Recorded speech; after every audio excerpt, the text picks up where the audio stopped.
Evening, everybody, and welcome to the BR313 Symposium again. Myself, Thomas Sheridan, and my co-host, Jason Robba, over there in Seattle. We've been very busy lately, and we have a whole bunch of interviews and talks and discussions coming out. And like all these other shows, it'll be like the old-fashioned symposium in ancient Greece, where we share ideas and concepts, and we play off the guests play off each other. You know the format. The numbers have been great for the show, and it's growing all the time. So thank you very much for that. Tonight's guest is a lady that I've been friends with for a while. We've actually visited megalithic sites all over Europe together, quite a few. And she has some remarkable information, experience, and hands-on encounters with the megalithic structures, the sites, in terms of her divining, but also her electrostatic theories regarding color. She also runs a very successful online mystery school, which you can actually sign up and join. And she's a wealth of information, and this is going to be a phenomenal talk. So welcome, Maria. It's great to see you again. Hi, Thomas. It's great to be on the show. Thanks for having me. Well, you've been very big. You were very, very, very, very busy the last time I spoke to you. You were going all over the world and everything. Then the lockdown came along, and you're dealing with your Esoteric College. Do you want to tell, before we go into the megaliths and stuff, do you want to tell people about that, how they can sign up and get into it and so on? Yes, well, I've got a variety of different courses focusing on sort of like earth energies and ley lines and tarot and various other courses. And my college, esotericcollege.com, is fully affiliated to the Association of Distant Learning Colleges. And you can take all of my courses to diploma level, or you can just take them for a learning curve. And I do group Zooms, I do practical courses. I did a wonderful Dowsing experience in earth energies at Avebury Henge at the weekend, and I also do private one-to-one and home study courses as well. And we'll put the link to the website at the bottom of the whole talk so people can go and find you there. Now, the first thing I want to talk to you about is that the last time I spoke to you, you were blowing my mind actually about things such as aquifers below megaliths. And this has been, not only have you confirmed this anyway with your own abilities as the divine, but also I've been looking at, ever since you told me that, anywhere I've been dealing with megaliths, particularly in flat areas, using the local geological survey maps, absolutely there are aquifers underneath the grounds of so many of them, including an enormous one under Evora in Portugal. What do you think the reason for the connection between the aquifers and the megaliths? Well, in Dowsing terms, it's always been known that underground water associated with ancient sites produces changes in the gravitational field, because it produces a gravitational field of its own. So that's one form of energy alone. Also, it increases the amount of negative ions that are being released into the air. So it can be very healing. And our own energy survey, he's using equipment that tests for negative ions, and the influence on brainwave activity shows that the energy released by the aquifer puts your brain into about a 7 hertz frequency, a kind of alpha calming mode, which most people experience. But it was the archaeologist Tim Champion, about sort of 15 years ago now, that said the older sites that are the Neolithic causewayed enclosures are at the meeting point of two aquifers that produces an immense energy field. And my own surveys of these Neolithic sites, dating back 5,500 years, shows this to be the case, as dolmens are as well. So sometimes it's one aquifer that can be what's called groundwater. Now, groundwater is water that falls from the sky and fills up the aquifers and underground streams and underground rivers. But in esoteric Dowsing terms, there's another type of water, primary water, or as I've referred to it now as yin water, which is water that's produced independently of rainfall within the womb of Gaia, if you will. And that type of water, which can be up to 7 miles down, which the Russians have recently located, can produce a spiral energy pattern, whereas groundwater to a water diviner produces a wavy pattern, a bit like the sign of Aquarius in astrological terms. So that's the two different types of water that you get at sacred sites, but the spiral pattern of the primary yin water is deemed the most sacred. It makes so much sense when you think about the traditions going back even in Christianity of holy wells, which were probably pre-Christian. It's just it's the fact that there are some waters are special and different than others. Last year or 2 years ago now, I was at St. Winifred's Well in Flintshire in Wales. And this healing experience you talk about, it's remarkable.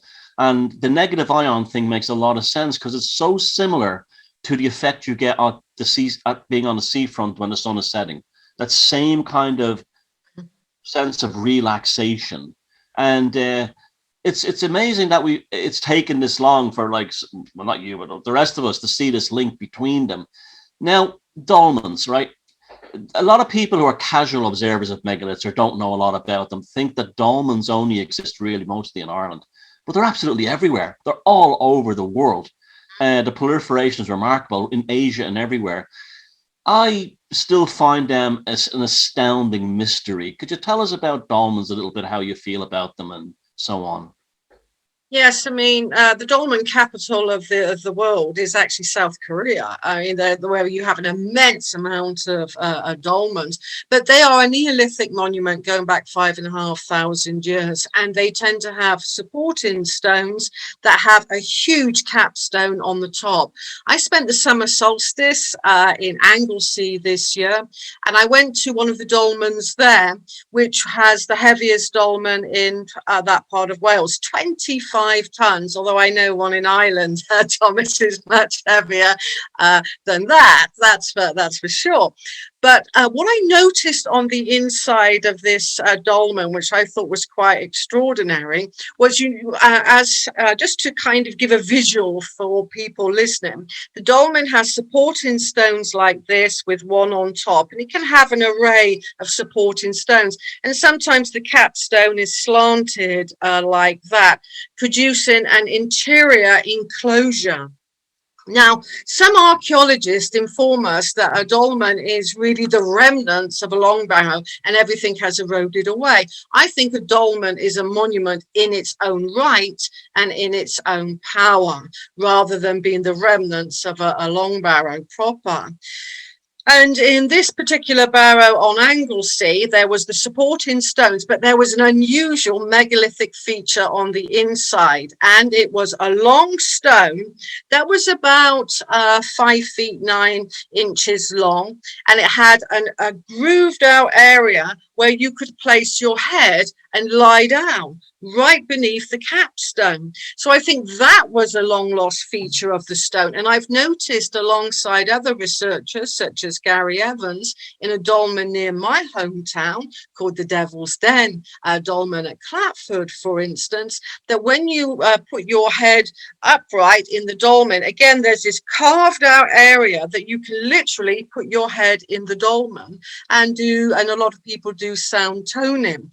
Dolmens are sited above aquifers as well, and they are the converging point and emerging point of lots of underground streams. And some of them can be aligned to particular sun events, like, for example, the Devil's Den is aligned to the setting sun at the summer solstice. And they also are associated with lays and other earth energies besides. And I think pulling all that together, they are power places in their own right. Jason? Maria, I wanted to ask you, you mentioned dowsing a few minutes ago, and it's a topic that's pretty new to me, but also interesting to me because I've always had a fascination with where water is underground. And I was telling my neighbor who, synchronistically here recently, that lives right on the other side of this wall. There's about 20 feet here between us and the next property, that there's an underground stream that's between our properties there. And about around the summer solstice, there was a sinkhole that opened up. And I don't know if you can hear through my microphone, there's trucks outside digging up the street because they've had to replace a drain pipe in the ground because it got rusted out. And as they were digging into that, where that sinkhole was, there's just this pristine water that wasn't a leak from the pipe, but looks like, my theory that there was water underground right there is true, because there's this like freshwater pond about 100 yards in this direction. But for finding water, is that something that a person has to have an innate ability to, and then they use like the rods or something to hone in on that ability, or how does that work with dowsing? I mean, I've taught hundreds and hundreds of people to dowse, and you can water divine with metal rods. Or just recently, when we came out of the last lockdown last year, some people got in touch with me to locate a holy well that was known to be on their property, but in part of an extension now. So it was quite problematic for them. And I used a good old fashioned hazel wire rod to find that water, because it just rises under pressure. Now that's called groundwater, and groundwater is obviously great to find and to drink, but to live above, it's classified as geopathic stress, because the Hertzian field that it emits is a bit too strong and jarring. So long-term exposure to living above geopathic stress zones such as underground water can be eventually detrimental to one's health. So you use what's called a diffuser for that. And there was 11,000 houses surveyed by Dr. Kathy Batchelor going back to the 70s and 80s, who explored particular types of geopathic stress on health. Well, thank you. I'm definitely going to need to look into that, because if I'm living right here next to some kind of underground, what you called it, groundwater? Is that it's called groundwater. That's fallen from the rainwater, and it's a fluctuating water table. So I would imagine, for example, in Seattle, when you have a lot of rainfall, the water table is going to come up and become more powerful, and then at certain times it drops, due to the amount of rainwater that falls. So it's called a fluctuating water table. But yes, you do need to look into that, because like I said, in this survey, and they were physicians, doctors that looked into all of this. And one of their remarkable studies was a third of all hospital admissions between 1997 for a 5-year period in some cities in Germany were down to geopathic stress. So if you take all of those people out of what we call the National Health Service, for example, you free up a lot of beds, and you free up, more importantly, people's health. Because the second survey that they did, they found that it doesn't matter what type of therapy that you have for your illness produced by geopathic stress. It could be chemotherapy, it could be acupuncture, whatever, alternative, orthodox. If you go back to the geopathic stress zone, your body is very slow to self-heal. And that is a fact that has been ignored by mainstream health officials. That really does make a lot of sense then, because I haven't lived here my whole life. I've only lived here about 5 years. And as soon as I moved here, I got this impression that I can't even really describe how it felt, but I got this impression, and I gained a bunch of weight and just had a bunch of weird health problems. But as soon as I go down to where I'm from in Southern California, I just feel like I lose a little bit of weight and I feel a little bit better. So maybe this isn't the best place for me to be living here in the Northwest, but it's the same kind of thing. I've heard that we also have the new water coming up into Puget Sound through Lake Washington. I don't know if you've ever heard that before I don't know if that's glacier melt off that's coming from and then going underground. So that's probably still groundwater again, but yeah, that's groundwater. Okay. Yeah. We'll have to see if there are any megalithic sites around here, or any sacred sites, to see if there are, if there is any of the new earth water you were talking about, what'd you call it? The yin water in one of your films? Yeah, that's right. And also it's also being called easy water, like easy water, because and also you can have the same effect produced by water under pressure. So that's called an artesian well that's way underground. Now, if you have water under pressure, that can produce a harmonic surface pattern as well. And there's many ancient sites that are associated with artesian well water. For example, behind Abydos in Egypt, you have a much older monument called the Osiris. It's a fantastic place to go and visit. You need private access because it's behind that temple space. And back in the 1930s, they were wondering where the water was coming from that constantly filled up.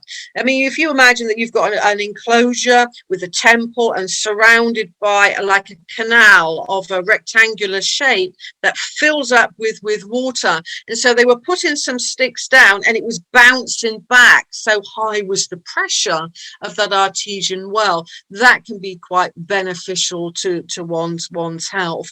So that's another example of not just a deep aquifer, but a very powerful artesian well. Now, when they looked into where that water was coming from, they thought it would be localized, like the Nile water isn't that far away. And they found that it didn't match the Nile water. So that was coming underground from some distance away. So you may have a water source close by, but the actual water could be coming from miles away.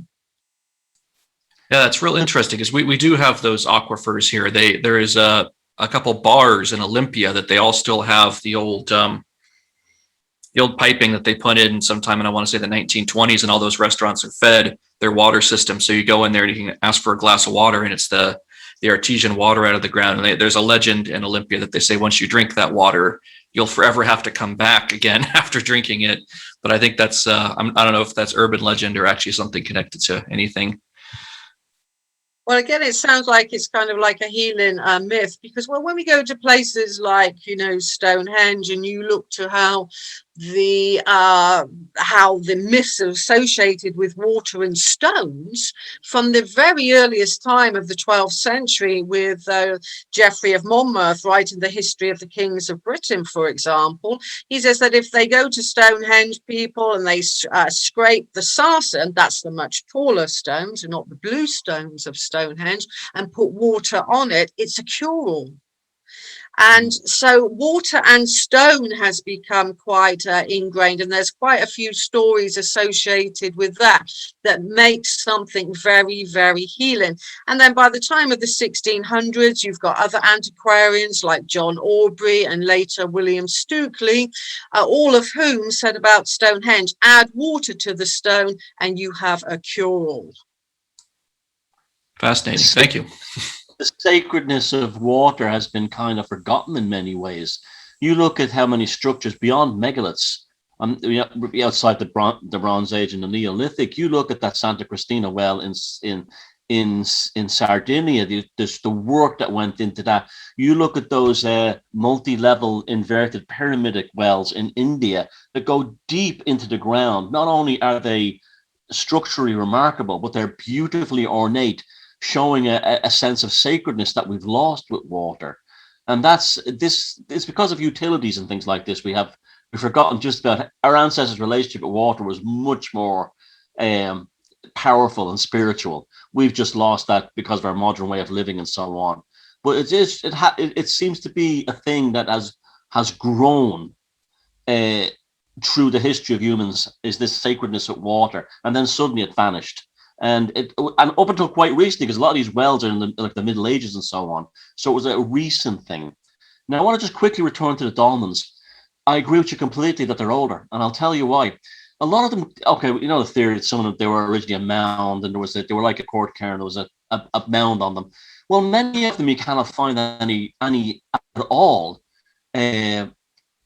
remnants of a mound. Like some of the older court cairns that have been dug out, bits of the stones and the mud and everything are still falling hills, and some of the barrows as well have been dug out. With so many dolmens, you don't see that. So I think the ones that were buried, my theory would be was dolmens were the first, that are oldest. They were used as they were as we see them now. At some point in some cultures, they buried them, maybe to limit access to only the royalty or something like that. And then they were the ones that they are assuming were the inside ones of chambers. There's also something else. Do you remember we went to visit Kilcooley Dolmen in Donegal? And it said it's in the center there, that was built right in the epicenter of a massive asteroid impact 300 million years ago. How the hell did people in the Neolithic know that that was the dead center of an asteroid impact that happened hundreds of millions of years previous? They must have had some kind of way of, knowing that about the Earth instinctually or somehow through some kind of energy working. Do you think there was did they use something similar as to Dowsing to find that also? According to Sig Longren, who wrote a book that's quite an epic book going back to the 1980s called Spiritual Dowsing, then he claims that in one cave painting dating back to 6,000 years ago in Africa, there is somebody given a dowsing lesson depiction of that cave painting, and I really do feel that. But as you may know, Thomas, about sort of 5 or so years ago, I discovered that a lot of the Neolithic people around Stonehenge had elongated skulls. They were the long-headed people, and it is my theory and my hypothesis that they were the ones that built the Neolithic monuments, and such as the dolmens, the causewayed enclosures, and the long barrows, cook carns, etc.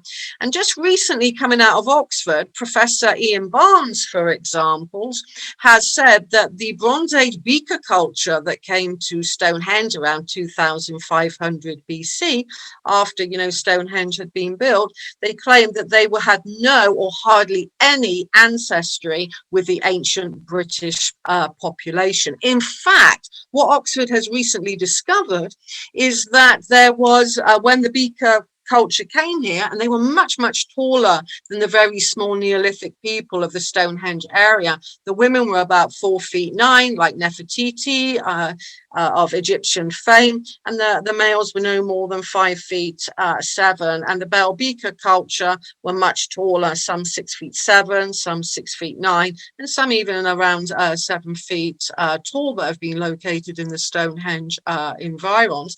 That these two cultures were separate, obviously by choice, by 500 years before they started to intermarry and interbreed to get more of the skull shape that we have today. So it is my theory that the long-skulled people, the ones that built the Neolithic monuments,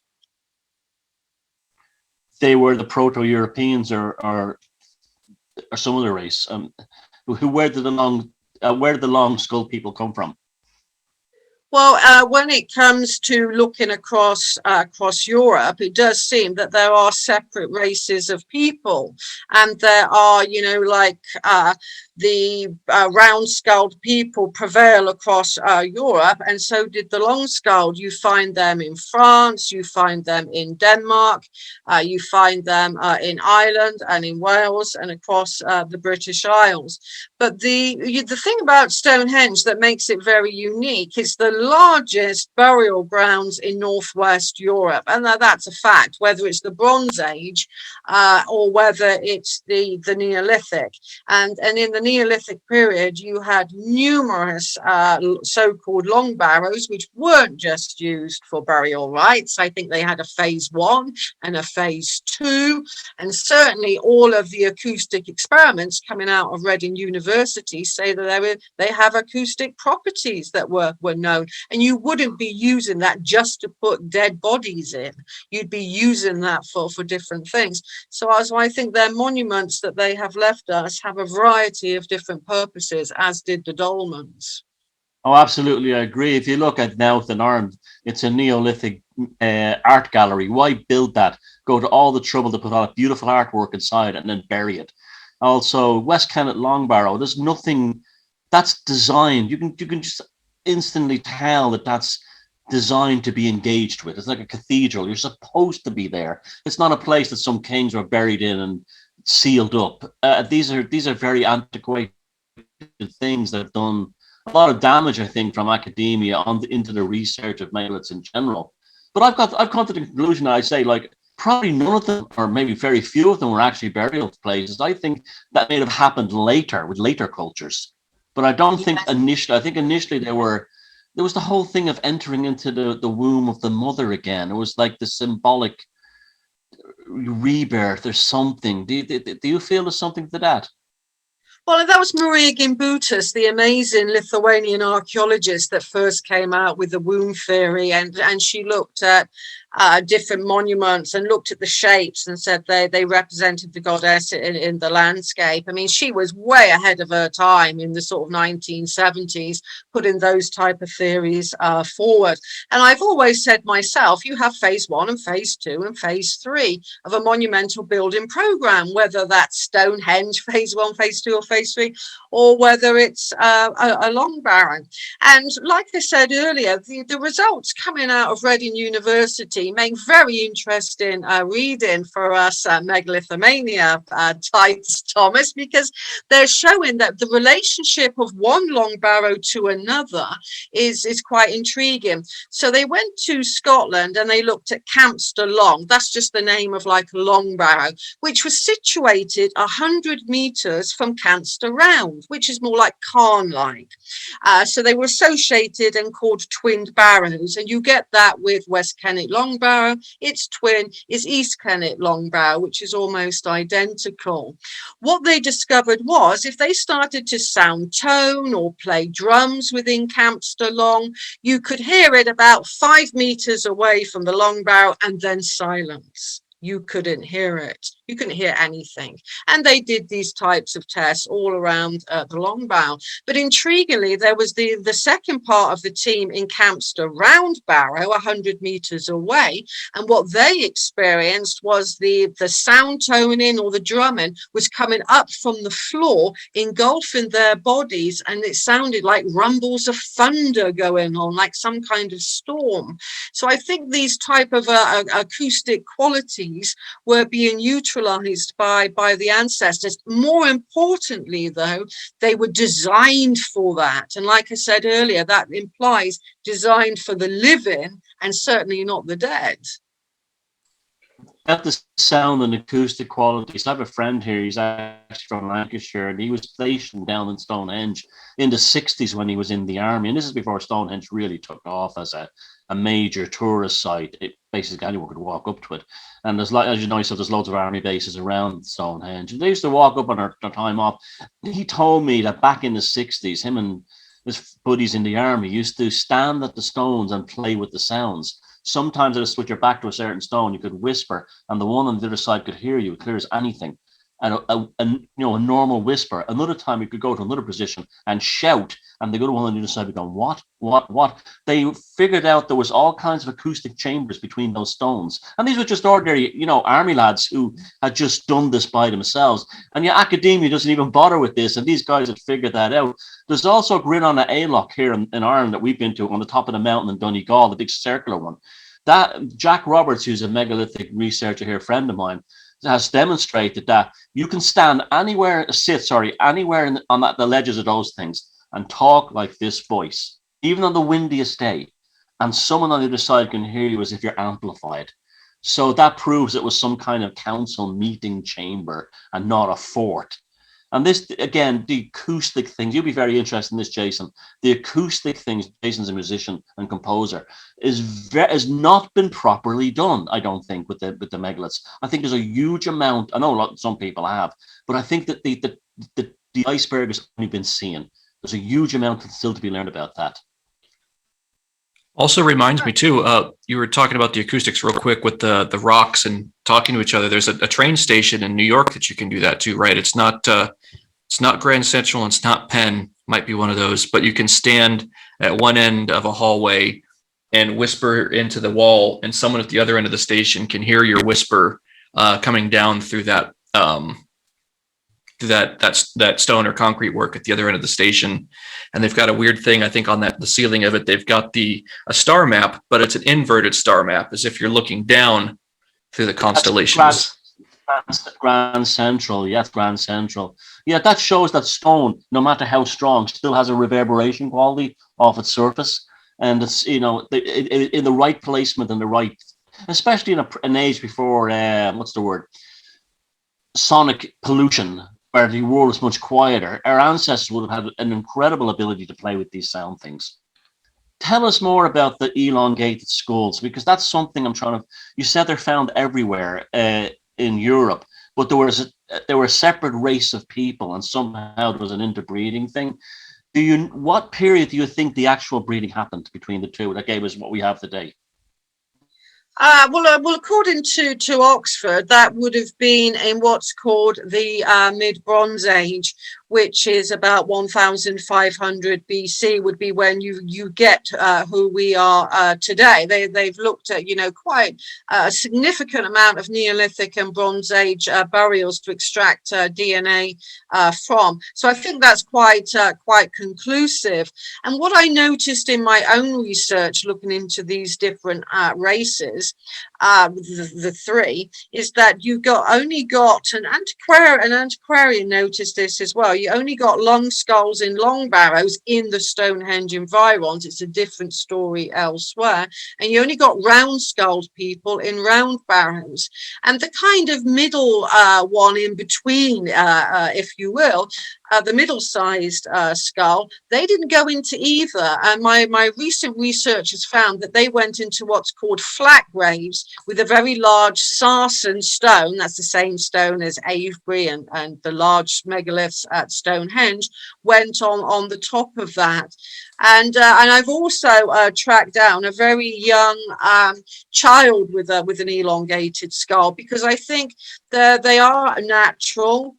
But some were definitely bandaged to make look like they had extended skulls. So I think a bit like what Brian Forster, who I've done a lot of work with, and going to Peru with him hopefully next year to look into the elongated skulls of Paracas, then, you know, he found in his research an elongated fetus.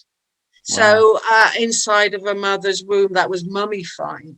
So it's again, academia, as you mentioned earlier, Thomas, can be a bit of a blight to researchers such as ourselves, because they categorically said they were all cranial deformation, and clearly Brian Forrester proved them wrong. Well, you told me that story of this academic thing. You told me that story that inside Silbury Hill, strips of, I think you said it was strips of limestone or chalk. They were like actually layers built like a pyramid.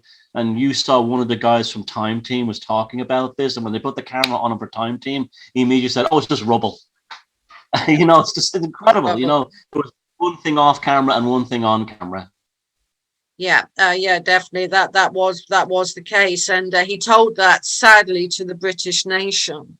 And you can't just build rubble in that theory by putting a basket of rubble on the ground and building a perfect 7-step pyramid that was smoothed off with a drainage system on the western side. In a beautifully located aesthetic place, so purposeful, so deliberately engineered. It's those little kind of things that I think make people switch on, that there's something, the full story about the megaliths isn't what we're being told, or the full story of history isn't what we're told. I had one a few years ago, my revelation. Now, the megaliths of North America, particularly New England, I was kind of like on the fence and iffy about it until I went to this place 2 summers ago, Bucksport, Maine. And I went out to do a film on a Fortean subject. While I was up there, I discovered that the red paint people, who were all over Neolithic Europe, were actually in this part of Maine and also in parts of upstate New York.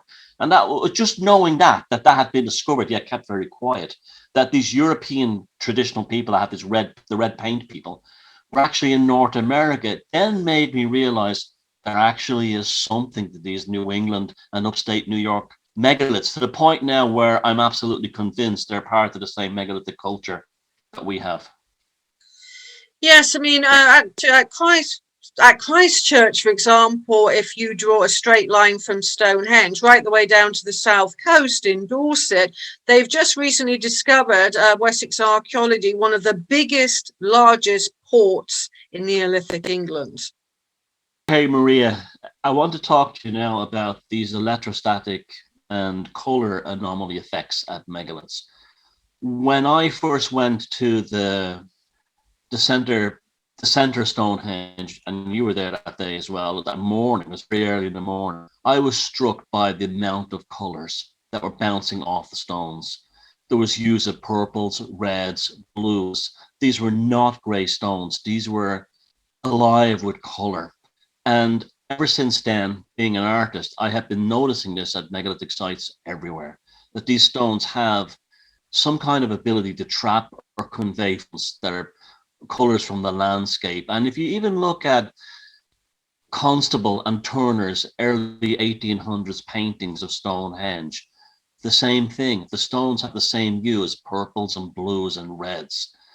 This is now a major mystery for me, and you being, just a bit of the expert in just about everything to do with megaliths, talk us through this and what this means. Well, a lot of people have experienced different kind of color experiences by looking at the stones. And then some people, even when they look at their own hands afterwards, they say it's almost like the color can go through them into their hands is very subjective. I think at some of the sites like Stonehenge, you have particularly carved stones that have ridges on them, like a big spine. And you find that at Beltany Stone Circle and Avebury and Stonehenge, you get these stones that have like literally a spine going right the way down. Archaeologists explain this by calling it broad tooling, that it was a technique and that they couldn't be bothered to finish off the stone. Well, everything at an ancient site has meaning. Nothing was by chance, in my opinion. And this can cause, some believe, different colors to come off those stones. And a lot of people have experienced that at these so-called spine stones. But when I've looked into the electrostatic field of Silbury Hill with engineer David Webb, what we noticed was that the static field at the top of the mound is 1,000 times greater than the control at the bottom of the mound and just away from the mound. So you've got a dense electromagnetic field. Now, Silbury Hill, we see it today as being grass covered and it's green, but originally it was capped off with chalk and it was brilliant white. And if it had some kind of conductive material on the top, such as copper, which was in the Chalcolithic period, preceding the Bronze Age, around about 2480 BC, that was the Chalcolithic period, then if that had copper plate on the top, the electrostatic field would grow and grow, and then a discharge would occur, which would make it kind of glow blue. There's been a lot of photographs taken of Silbury Hill where it is still discharging that blue color, especially at the time of the full moon. And I've got some very good photographs that were kindly donated to me with people catching this light phenomena.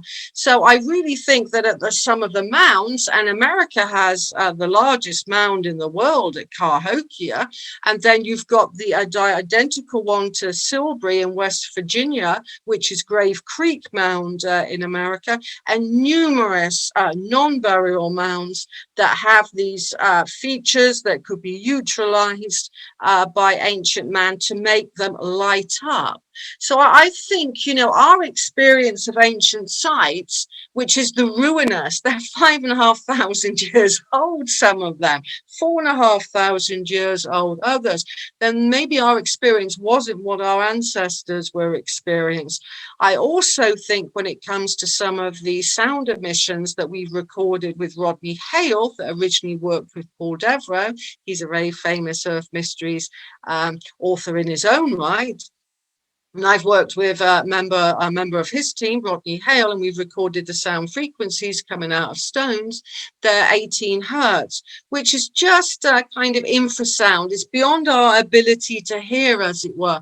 But I think with the long-skulled people, it could be plausible, and not beyond the bounds of imagination, that because of their long skull, they could have a different hearing ability, and maybe they could have heard that 18 hertz frequency, where whereas we predominantly here at 20. So again, could the ancients have heard the sounds from the stone, heard the sounds from the earth? And that's where we get the idea with the Aboriginal people of Australia, those sensitive, creative people that call them song lines, whereas we call them kind of lays or earth currents over here. So I think, you know, we're on the edge, on the cusp of rediscovering aspects of the ancient world. Well, it makes sense that the length of the skulls could have, they have a different, the brain could be longer, so they have larger neural partitions for things like their optical cortex. Maybe they could see far off and much further into space and stuff. And also their auroral cortex could be much bigger, so therefore allowing more synapses and an ability to actually hear a wider band of sounds. So that's a really interesting idea, just because of the size of the brain. That makes a tremendous amount of sense. You once, when you talk about the ribs going down the center, you once ran a dowsing rod up and down one of the stones at Stonehenge. I don't know if it was one of the Saracens or the blue stones. And you showed that there was a fluctuation in magnetic field, like almost like negative, positive up the stone. How common is that at megalithic sites? If you've got a large standing stone over 6 feet, then you will get 5 above energy bands, as they're called, and 2 below, because the stone is rooted into the chalk bedrock. I mean, a lot of people think it's Stonehenge. They're in the earth. They're in solid chalk bedrock bases. That's why they've stayed standing for so long. The same at Avebury-Henge and in Yorkshire and in places in France where you get that strong chalk bedrock. And so yes, they can be quite common, and that's what we've measured. We measured those energy bands, that energy coming out of the stone, time and time again, and got its hertz frequency. We also measured some earth currents that other dowsers, not myself, had found in the 1980s that are said to entwine a ley. A lot of people think the ley line is the power in the land, but if you imagine the ley has 2 currents entwining it, one is said to be male and female, and this was documented in 2200 BC in ancient China. In England, as Thomas and I know, that nothing was really written down in the prehistoric period. It was in ancient China, and they also said there was male and female currents, and wherever they crossed in ancient China, you place a temple, or you know, the palace of the emperor, for example, said they were auspicious locations. And we get that at places like Stonehenge and Avebury, and particular dolmens. You get the crossing of these earth currents that decrease their placement, and that's what we measured. We put copper probes into the ground at Avebury. You couldn't do that now. English Heritage would be, I don't know, they'd be going insane about what we used to do at these sites. But nonetheless, we put the copper probes in, and Rodney Hale from the former Dragon Project, he analysed those for me, and we got 3 anomalous signals going through the female current, and we did not get that in the control either side. So we know that there's an electromagnetic signal going in through the ground in an earth current. Maria, with that, I wanted to ask you, there's something that really interests me on the here on the west coast of the U.S. is El Camino Real, where obviously they built the missions going up from around San Diego up to Central California. I've always wondered, are those missions, were those built on sites that were already, was there already a sacred site there? My mom and I have talked about this quite a bit, that the one in Ventura, California, where we're from, it's almost as if on the west side of the mission, there's a very healthy energy, and on the east side of it, there's an opposing energy. And it's like, if you eat food from the restaurants on the west side, tastes good, doesn't make you feel like shit afterwards. If you eat on the east side of it, all those restaurants usually cycle out, and there's only like a Burger King there now and a really bad bar, and all that food, if you eat it, it sits like a lead balloon, or a bag of lead in your stomach. And there's not too much going on that side of the mission, but it's almost as if there's not the mission itself, but they're something that they built the mission on top of, like you're saying, putting a sacred site on something that already existed. Are you familiar at all with anything that being there? Yeah. on the West Coast with the El Camino Real. Well, I mean, that was the case, throughout prehistoric Britain. When it came to the Romans, they would build, and everything is a layer. And even Christianity put churches and cathedrals, etc., on earth currents and lays and different types of earth currents beside. So that stands to reason that is occurring in your area, because these currents are global. You will find them everywhere. And the Knights Templar looked for them. Mystery schools looked for them, Masons looked for them, and we know that they had a strong influence in America in building, for example, in the layout of cities, etc., is known. So yes, and where you get the change of kind of energy as well, that tends to be related to a kind of much stronger, what's called a black stream. So earlier, Thomas and I were discussing the aquifers found at ancient sites of pure water. Now imagine stagnant water that is pollutant, and that often causes a lot of problems and a lot of issues. Or same as like if a lake can't flow, it becomes stagnant, and that becomes like a black line producing geopathic stress. And the dowsing that I've done in America, I was there in 2019 after a conference, and I doused a lot of the Anasazi sites, the ancestors of the Hopi Indian, etc. And they were quite fascinating, and even they had earth currents and particular types of acoustic qualities, and also aquifers as well. So when we look at these ancient design canons of the location of place, that it's global. It doesn't matter where you are. You could be, in one country, in Egypt, you could be at Stonehenge. There was a design canon that unified the ancient world globally. And that's real interesting because in Ventura, that's Main Street that it's on. And that's, if you look at a map going along Southern California, you see how it tapers down to the southeast. And in Ventura, it runs east-west there. And the Mission is right on that point where we're pretty sure there's an old sacred site. But yeah, they based that city off of it. And the rest of the city is all on East Main Street. And there's just this little section of West Main Street, like I said, that has like a Burger King, a really bad bar, and some really, really shady housing and a museum for the Mission. And just the energy over there feels absolutely toxic. And you're saying with stagnant water, there's what they call hobo jungle there, which is this kind of a delta of an old river that is just kind of jungly and swampy, and a bunch of homeless people live there, and there's always really bad drug trafficking and terrible crime that goes on there. So it's interesting you said the thing about stagnant water, because it does kind of seem like that on the the west side of the Mission of the sacred site. Yeah, and then that will be going into an influence in the water table as well. Water finds water, whether it's a spring going down to a sea, it finds it and it influences it. And if we look a little bit deeper for one moment, and we look at the metaphysical properties of water, even the homeopathic qualities of water, they say water has memory.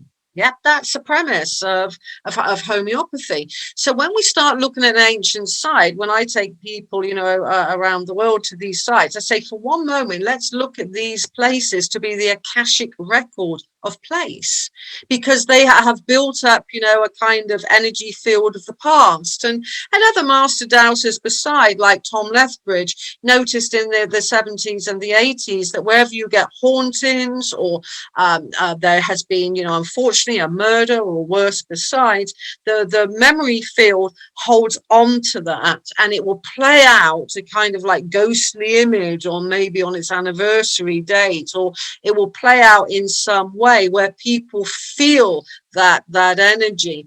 And sadly, with your example of the stagnant water, it does give off, energetically speaking, a really poor energy that, fortunately people like yourself can recognize. But then other people, that are influenced by drugs, alcohol, whatever, they seem to be attracted to these pockets. You get it even on the outskirts of Glastonbury and places where there's a strange mixture of energy. You get a particular type of person attracted to that. That's interesting what you said about Glastonbury, because there's something about that town. When you're around the Chalice Well area and in those parts of the town, there's a beautiful sensation around the Abbey. I've noticed changes in that town in the evening around where the clock tower is. Certain kind of have you noticed that? A kind of almost like a certain kind of antisocial thing starts to develop, and you can literally set your clock by it. It's very strange. This suggests a kind of what you were saying earlier on, a negative and a positive, of a flow of energy like that, and they will overlap at times. I even see that across the vast megalithic landscape. Last year I went to Castlerig in the Lake District with Neil MacDonald, and it was a nice day. Granted, it's a beautiful place, it's one of the best stone circles in the world, but the kids and everybody was so happy. When the kids were going towards it, they were full of joy, and as children were full of joy, everyone had a smile on their face. Everyone was relaxed. There was something about Castlerig that you could tell it was good for emotional health, psychological health. Later on, the next day, I think we went to Long Meg and her daughters, and the people there had more of I won't say negative, but more of a solemn and introspective. You could just see the kids weren't running around having a laugh and screaming and like full of joy like they were at Castlerig. There was a distinctly different energy. I'm not saying one is good and one is bad, between both. So that makes perfect sense, that like, just like an electric, you have positive and negative, male and female, you will have the same kind of energetic flows, where some parts you'll find yourself on the wrong side. I'm really glad you said that about Glastonbury, because I thought I was a bit of a weirdo or a bit oversensitive. I noticed I don't like being in Glastonbury after around 5-6 o'clock in the evening. Something happens there at that time. It's weird, isn't it? And it can get quite dark, because obviously I'm not going to name names, but I had a colleague that worked and lived in Glastonbury, and she moved out because it's a tourist town. I live in a tourist town like Marlborough, and if there are stabbings and things, it's tried to be kept out of the papers because it's not good for tourism, and that has occurred in Glastonbury. And so I think as well with energies, they're very influenced by the lunar cycle. They're influenced by the eightfold solar year. There's a lot of kind of different things going on that kind of can peak and trough at certain times of the year, and with underground water at certain times of the day. So you could go to one place, for dawn, you could go to another place for noon, and the energies will be changing there. That children, like you rightly pointed out, Thomas, are very sensitive to energy. They've got no programming like most adults have, and they just naturally pick up on all of this. The Glastonbury thing, I have a friend who told me that down by the clock there, where all these kind of like elements seem to gather at sunset, was where it was the execution ground for the town. So it has a lot of negative energy poured into that section anyway. And it's also probably might explain why there's a lack of accommodation in hotels in Glastonbury. It's like no one wants to stay there overnight. It's very, very interesting. And yet at the same time too, around the Abbey and around the Chalice Well, it's beautiful. You really have this kind of like pressure point between the two, and it becomes I think that's why it's such a spiritual place, is because you get spirituality in its true and full form, dark and light, at this kind of like push point. Fascinating. Before we go, do you want to say one more thing to Maria, Jason? I wanted to ask Maria, does this affect fault lines and the way that the land on the surface of the earth wants to bend itself to these energetic flows? Yes, fault lines. I mean, that's really interesting that you brought that up, actually, because it was a geologist looking into ancient megalithic sites that concluded categorically that all stone circles in the British Isles is never more than 1.5 miles to 2 miles away from a fault line.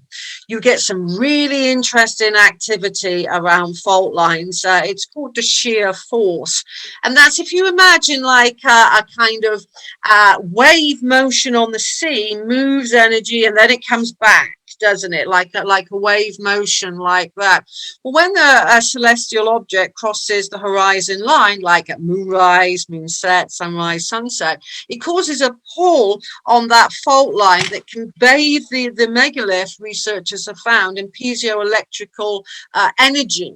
So that's one aspect of a fault line. Another aspect of a fault line is their power lines. And again, energy can follow down those. And in the Old Straight Track, iconic book about ley lines written by Alfred Watkins many years ago now, in the kind of 1930s, the only ley line that I have known to be excavated by Watkins proved to be a fault line. Another fault line is associated with the very famous St. Michael ley line that courses through Glastonbury that Thomas was just discussing. And in 1275, there was an earthquake, and the church of St. Michael toppled on Glastonbury Tor. That's why you only have the tower left. And numerous ancient sites toppled on that ley line because it was associated with the fault line. So some leys are definitely associated with fault lines that can create these kind of activities, shear force, and a lot of other things besides. Such as the plasma discharges, the balls of light. We had a gentleman on here a few weeks ago talking about the Phoenix lights in the mountains. That's all a fault line there. And he started out as a traditional UFO investigator, thinking of, you know, flesh and blood spaceships, metallic spaceship. He completely came around now to this side of that. It's some kind of, you know, event caused by that comes from the Earth. That's not a spaceship or anything like that. It's from here going up.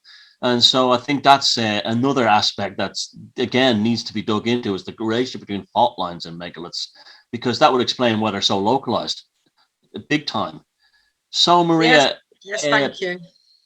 You've been fantastic as usual. You know, I just know you're just amazing. Your knowledge is unbelievable. Tell us about what the future plans have for you, and any websites or any tours or anything you have coming up.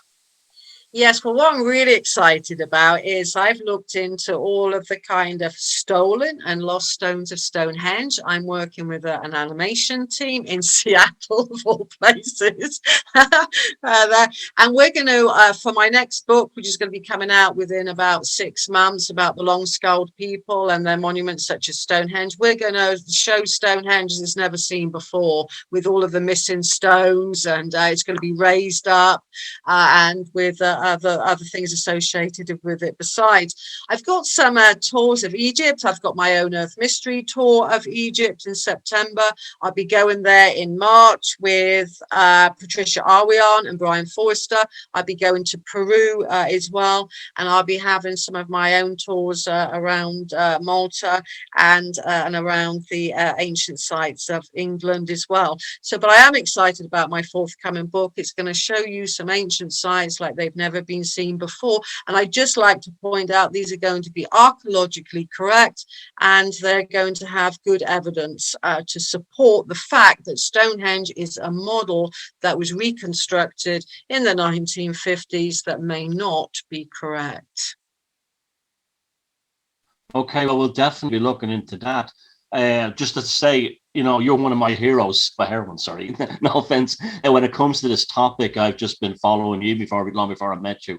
And I don't think you know the impact you have out there on people interested in megalithic studies and so on. And that's why when we started the show, you were near the top of the list of the people I wanted on here. And I hope you come back when the book comes out. I would love that. I would love to come back when the book comes out. And thanks for taking time out of your busy schedule. I know you're doing something tonight. And so Maria Wheatley, you know, everyone go to the website and follow this woman's work. She's amazing. And thank you, Maria, and thank you, Jason. And thank you, everybody who's watching Beyond Room 313.